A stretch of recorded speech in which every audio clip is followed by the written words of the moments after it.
Olá, hoje é terça-feira, dia 24 de agosto de 2021, e o Grupo de Conjuntura está reunido para um novo episódio do nosso podcast. Eu sou Gabriel Chianca e hoje estou com o time completo. Os pesquisadores Antônio Lixa, Caio Prates, Francisco Eduardo Pires e Margarida Gutierrez. O nosso tema de hoje é inflação.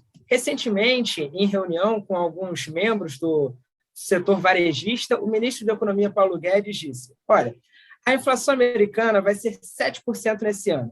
A nossa vai ser 7%, 8%. Estamos dentro do jogo. Então, com esse pano de fundo, gostaria de convidar os nossos pesquisadores para comentar o tema da inflação no Brasil. Gabriel, é verdade que o jogo internacional está sendo jogado com inflação em muitos países. No México, ela foi de 2% para 5,8%, na Rússia, de 2% para 6,5%, nos Estados Unidos, de em torno de 1% para 5,4% em 12 meses terminados em julho. No Brasil, a alta foi ainda maior.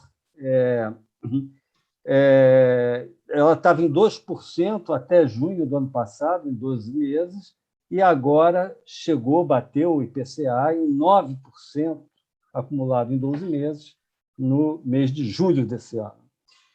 A inflação não só vem tendo resultados bem piores do que se esperava, mas também as projeções, sobretudo até para o final do ano, mas também já para o ano que vem, estão sendo revistas todas para cima. Já ficou longe, parece que já ficou longe aquele tempo em que se julgava que a inflação estava morta no Brasil. Pelo contrário, agora é hora de pensar as implicações dessa aceleração inflacionária para o desempenho da economia, da política econômica e assim por diante. E tem mais, quer dizer, a gente tem que ter em conta também não só essa aceleração que ocorreu até aqui, mas é que ainda existem choques importantes em curso que podem impedir uma queda relevante. Eu posso citar aqui o caso do preço das commodities, que já subiu 28% este ano, né? E está 44% acima da média do ano passado. O minério de ferro é uma exceção, que caiu esse ano, o minério de ferro até nos afeta, mas no conjunto as commodities estão pressionando muito. O preço da energia, com a baixa do nível dos reservatórios, tende a ter aumentos adicionais. Existe uma recomposição de preços monitorados, uma recuperação do preço dos serviços por conta da reativação da atividade, alguma reativação da atividade nesse setor. E, por fim, o IPA, né, os preços por atacado, estão no nível alto, que estão tiveram uma alta muito forte nos últimos 12 meses. O IPA, por exemplo, aumentou 40% nos últimos 12 meses.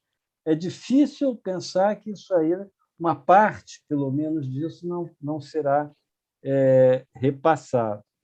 É claro que esse aumento da inflação colocou um novo problema e tem implicações de várias ordens da economia. A primeira que eu chamaria atenção é a corrosão do poder de compra dos salários. E, quer dizer, uma inflação já de 9% no IPCA até agora, no INPC mais ainda, quase 10%. Isso aí vai ter um poder, isso aí, obviamente, está corroendo os salários e vai ter um efeito negativo sobre a evolução do consumo, né? Em segundo lugar, isso aí, inclusive, é um efeito que pode ser um efeito mais a curto prazo nesse segundo semestre, né? A política monetária mais apertada, que vai ser, certamente, a gente também, as expectativas para a taxa Selic vêm subindo igualmente, né? Então, uma política monetária mais apertada, entrando no terreno contracionista, tende também a esfriar a economia. Então, a gente tem implicações sobre o nível de atividade. Isso é uma questão. Há uma implicação fiscal também, né? A implicação fiscal é que, aqui no podcast, a gente já comentou várias vezes, né, que nós tínhamos uma facilidade maior para cumprir o teto dos gastos em 2022, porque esse teto seria ajustado pela inflação, pelo IPCA até o meio do ano, que foi 8,3%, enquanto que a inflação baixando até o final do ano, se baixasse, né, é como se imaginava antes, você teria um reajuste das despesas indexadas do Tesouro, do governo, pelo INPC do final do ano, que seria supostamente muito abaixo dos 8,3%. Ocorre que o INPC, agora em julho, em 12 meses, ficou em 9,9%. Então, ele vai ter que descer substancialmente até o final do ano para dar aquele alívio que a gente imaginava que ele poderia dar para as contas públicas. Então, temos implicações aí do ponto de vista de inflação, do ponto de vista de política monetária, de juros, do ponto de vista do nível de atividades e até mesmo da questão fiscal para o ano que vem. Trata-se, portanto, de uma questão que agora nós precisamos encarar de frente, né? Então, vamos falar de inflação, né? Feita essa minha introdução, alguns pequenos comentários, eu queria passar, então, para os meus colegas, para eles também fazerem os seus comentários, porque a gente pode olhar esse tema por múltiplos ângulos, né? Então, passo aí a bola para quem de vocês aí quiser pegar essa bola. Bom, vamos dialogando, né? Eu vou falar um pouquinho, aí Margarida, Liz, vamos dialogando, que eu acho que é melhor. Primeiro, pegar um gancho aí sobre o início o que o Gabriel colocou do Guedes, que estamos no jogo, que a inflação nossa não é tão diferente, tal. Só que há diferenças fundamentais que são as seguintes, quer dizer,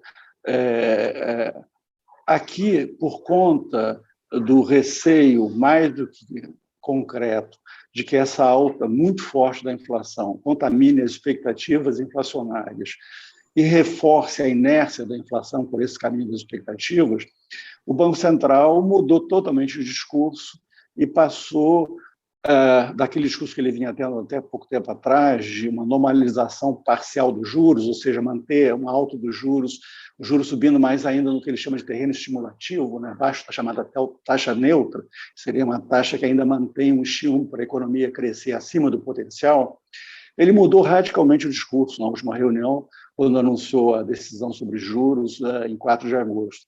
E agora ele anunciou que a Selic será calibrada com um ajuste nas próximas reuniões, caminhando para o terreno de política monetária restritiva.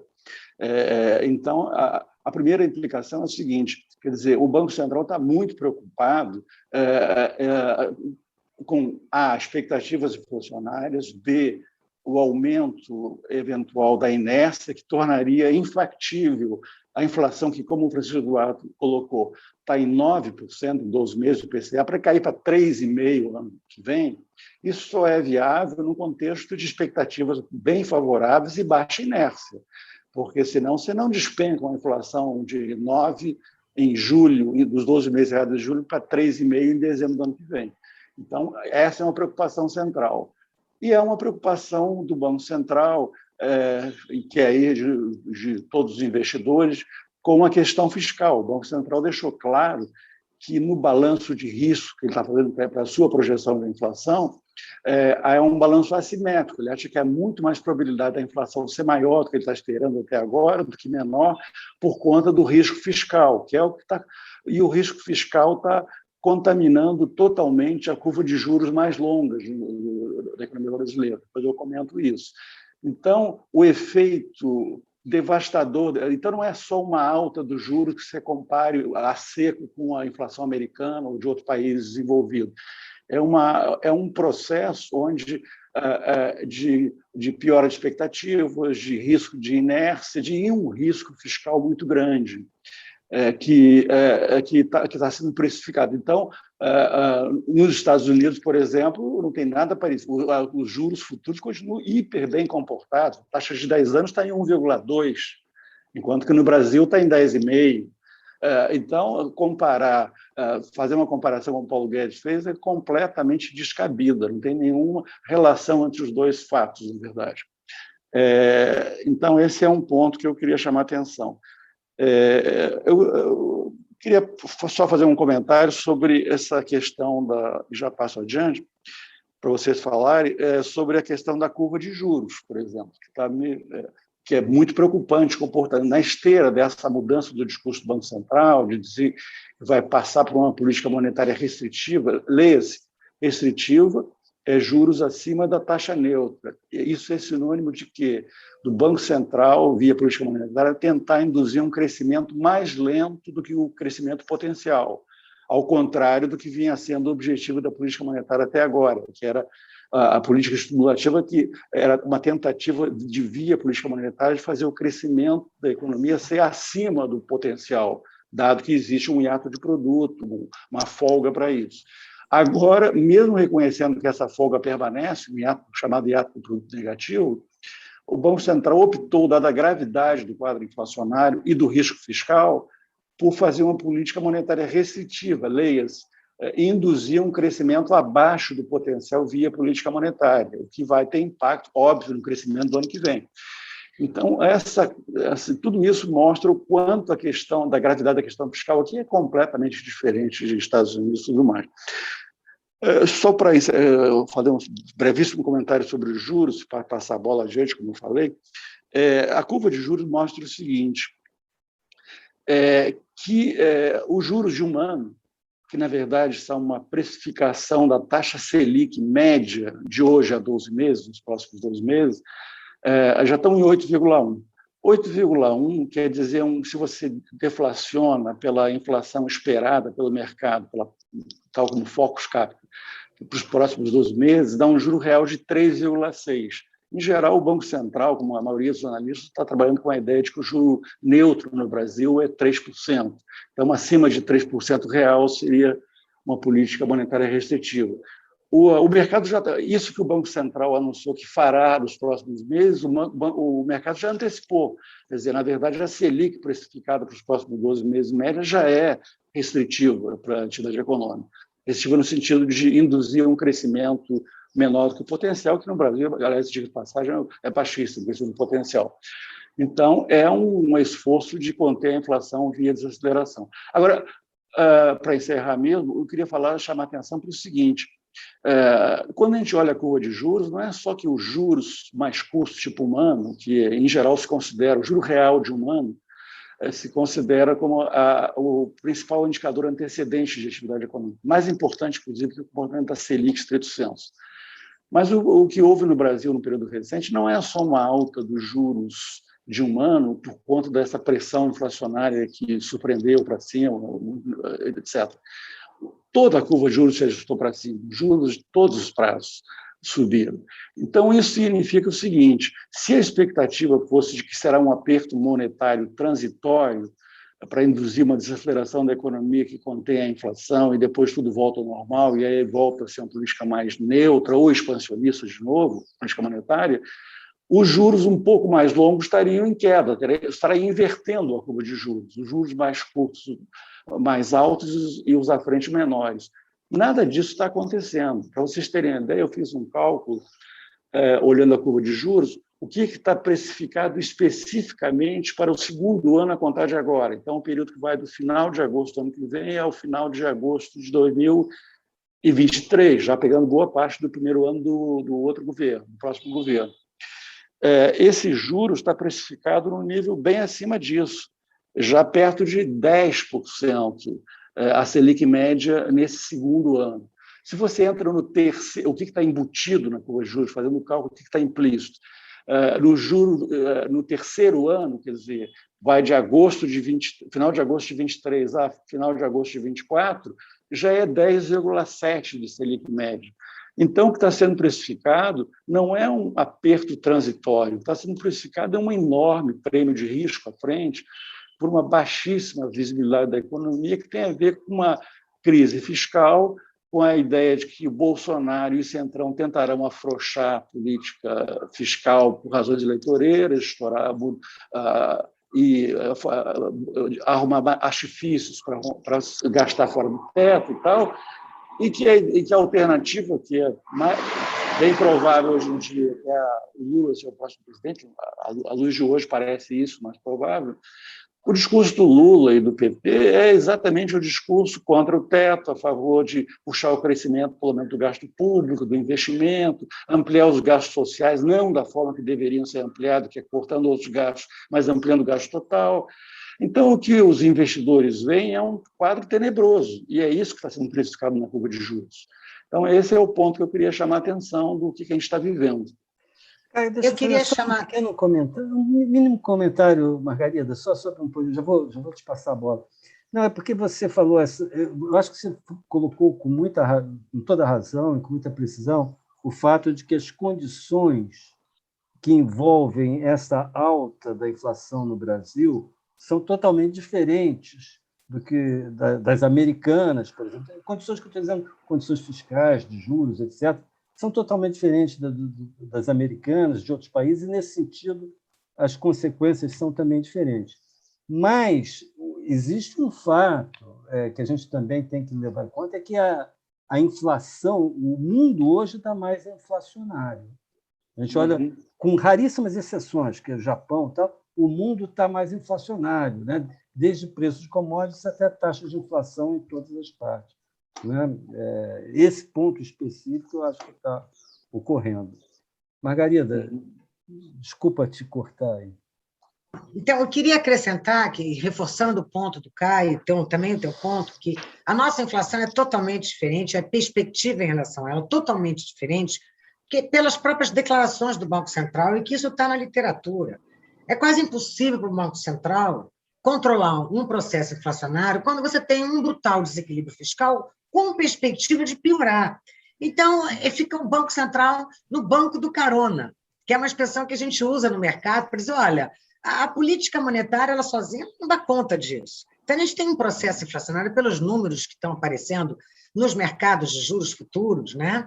Não se trata de uma inflação cuja causa é diagnosticável e cujo combate é possível com os instrumentos clássicos de política monetária. A gente tem aí um desequilíbrio fiscal no horizonte, quer seja neste governo, no próximo, enfim, que, na verdade, está jogando aí lenha nessas expectativas de inflação. E é por isso que os juros futuros estão apontando para esses níveis que estão. O que o Banco Central pode fazer diante disso? Isso é que é desolador. Ele pode dar continuidade à subida do juro, mas é como se ele estivesse enxugando gelo, porque ele está subindo o juro e, ao mesmo tempo, está deteriorando as condições de dívida pública, a conta de juros. Então, ele está lutando remando contra a maré, e é absolutamente só. E é por isso, então, que as nossas perspectivas de inflação e o nosso quadro inflacionário é tão diferente, é radicalmente diferente da maior parte do mundo. Né? O Brasil, nesse ponto, ele é único. A gente tem o aumento da inflação, olhando os números. Nossa inflação está um pouco acima da média internacional, mas está subindo no mundo inteiro, mas o que tem por trás desse processo inflacionário é um brutal desequilíbrio fiscal com perspectiva de piorar. Então, aí fica o Banco Central sozinho, então a capacidade dele de lutar e de vencer isso é muito pequena. E aí, no final das contas, terá ocorrido o quê? O desequilíbrio fiscal gerou um aumento brutal do processo inflacionário, que é o que está nos livros clássicos também, né, sobre a questão do desequilíbrio fiscal. Era esse o meu comentário. Margarida, o que você falou teve assim, lembrava assim, um pouco o argumento da dominância fiscal. Lá na frente, eu estou me referindo a isso. Ainda não chegamos lá. A gente ainda não está num quadro de dominância fiscal, porque para você entrar nele, você tem que ter uma série de pré-requisitos. A nossa dívida pública, PIB, por exemplo, tem perspectiva de queda até o final do ano e vai ficar bem comportada no que vem. Então, um indicador aí que é importante para desenhar o quadro, contornar o quadro da dominância fiscal, é uma dívida pública crescendo. Depois, o perfil da dívida pública, se está denominada em câmbio, se não está. Então, a gente tem aí, ela é muito curta, a nossa dívida, mas não é dramaticamente tão curta, já foi. Hoje está menos pior. Então, a gente tem aí um quadro muito delicado, eu diria. Que a gente está em dominância fiscal? A gente não está. mas é muito rápido que a gente pode entrar nele, é um É processo. só reforçando esse ponto da Margarida aí, final, que a gente não está em dominância fiscal. Um indicador clássico de dominância fiscal é que, quando o Banco Central sobe juros, o câmbio, como isso afeta a trajetória da dívida pública e tudo mais, o câmbio sobe junto e acaba batendo na inflação e Aí tornando você chegou inútil. lá. Aí você sabe que você chegou lá. Por enquanto, até o contrário. A gente, quando o Banco Central sobe juros, ele até consegue algum alívio do câmbio, aí depois o câmbio sobe mais por outras razões, que não foi por causa dos juros do Banco Central. A gente ainda está tendo respostas modestas, mas positivas à alta dos juros do lado do câmbio. Então, a gente está longe desse indicador, que é um indicador privilegiado de dominância fiscal, é quando a alta dos juros é anulada, do ponto de vista de combate à inflação, pela alta do câmbio. E esse ponto é muito fácil de chegar. A gente chegou. A gente está caminhando para ele, o Brasil é candidato a chegar nesse ponto, é claro que ele é. Estamos num processo. Então, isso realmente é que é a grande preocupação que gera inflação. No fundo, o nosso processo inflacionário ele está absolutamente comprometido pelo caminhar da política fiscal, especificamente. Eu gostaria só de complementar aspectos que vocês colocaram, não? Sobre inflação. Um ponto que Francisco Eduardo colocou é que a inflação, o acumulado em 12 meses até julho, é 9%, mas os componentes dessa inflação são diferentes. Temos uma grande variabilidade entre os distintos componentes lá da inflação. Por exemplo, a alimentação aumentou até julho, não, 12 meses, acumulando 12 meses, 16%. Os bens industriais, 9,2%. E os serviços, só 3%. Tá? Ou seja, na média foi 9%, tá? Mas a alimentação foi 16% e serviços 3%. Tá? Isso tem algumas implicações. Em princípio, que a inflação dos mais pobres provavelmente foi sentida, não, pelas faixas de renda mais baixa, foi mais alta que 9%. Tá? Ele tem algumas estimações, sabendo que está um pouquinho acima de 10% para os setores de baixa renda, tá? Por causa dessa grande pressão de alimentos, que está em inflação de 6%. Enquanto que para os setores de faixa mais alta, de renda mais alta, a inflação sentida está mais próxima de 7% por causa dos serviços, tá? Que está nessa faixa de 3%. Agora, o que o Francisco Eduardo colocou é que provavelmente a inflação de serviços tem um espaço grande para crescer nos próximos meses, tá? Na medida que tenha uma recuperação da economia, já que a pandemia afetou basicamente esse setor. Tá? Então, um dos problemas que a gente tem também quando a gente discute inflação é esse problema como que distintas faixas de renda sentiram de forma diferente a inflação. No tema de política monetária, tem se discutido um pouco sobre se o Banco Central começou de forma tardia este ano o ciclo de aumento da taxa de juros. Tá? Agora, eu gostaria de destacar que quando a inflação começou no segundo semestre do ano passado, como o Francisco Eduardo destacou também, as expectativas de inflação para 2022 e 2023 estavam bem ancoradas. E no começo deste ano também. Ou seja, o Banco Central e o mercado foram surpreendidos, tá, este ano com esse choque inflacionário da pandemia. A gente não esperava, tá, que a inflação crescesse dessa forma. Se falava muito no segundo semestre do ano passado e começo deste ano que a inflação era temporária. Se usava muito essa expressão e a gente esperava que ela revertesse sozinha, tá? Mas, de fato, apareceram choques seguintes e ela se tornou muito mais permanente do que a gente esperava. Então, eu não sei se a gente teve um erro do Banco Central nas expectativas dos agentes, ou se os choques, eu acho que essa é a interpretação que a gente deveria dar, os choques nos surpreenderam a todos e a inflação foi mais alta do que esperado. Tá? Isso leva a que o ciclo de alta da taxa de juros Selic seja um pouco maior do que a gente esperava antes. Tá? Supondo que a taxa neutra está em 3% e a inflação, a meta de inflação para o ano que vem é 3,5%. Então, a gente tem um juros neutro nominal de 6,5%. Tá? A pergunta é, e como falou o Caio, os juros vão entrar num terreno restritivo, como falou o Banco Central, é até onde que ele vai. Tá? Pelas expectativas do Focus, parece que o ciclo iria até 7,5%. Tá? A maioria dos analistas já discorda disso. Não acho que todo mundo espera que fique 2 pontos acima dos juros neutros, não, no final do ciclo. Digamos, então, podemos ter um final de ciclo o ano que vem com uma Selic em 8,5%. Tá? Eu acho que à medida de que a inflação... É claro que a inflação, num cenário benigno, tá? Estou falando agora num cenário bem benigno, a inflação hoje está em 9%, no final do ano, num cenário benigno, estaria em 7%, e no final do ano seguinte, em 2022, estaria em 4%. Então, cairia de 9% hoje para 7% no final deste ano, para 4% no final do ano que vem, tá? Nesse cenário em que a Selic ficaria nesse terreno positivo, provavelmente chegando a esse ponto. O problema do ano que vem é o problema que a Margarida e o Caio estão colocando. Tá? O que vai acontecer com as expectativas fiscais? Como que a gente vai... Tá?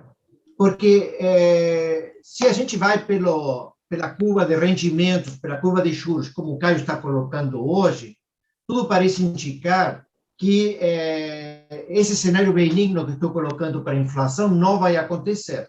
Tá? Ou seja, a menos que na curva de rendimentos exista um risco de inflação implícito lá e que a gente não está considerando, tá? E que possa reverter. Tá?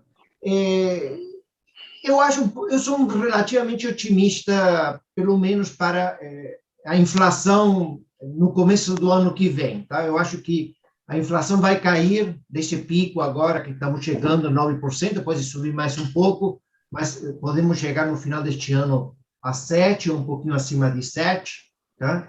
E na medida que as expectativas fiscais não degringolarem tanto, tá? É claro que aí é difícil de avaliar, não? Tanto a Margarida quanto o Caio têm mostrado expectativas um tanto pessimistas em relação a esse sentido, tá? Mas se elas se estabilizarem de alguma forma, tá? No ano que vem, a gente pode chegar ao final do ano que vem com essa inflação de 4%. Tá? E tá? Se elas não se estabilizarem, é o que a Margarida e o Caio falaram.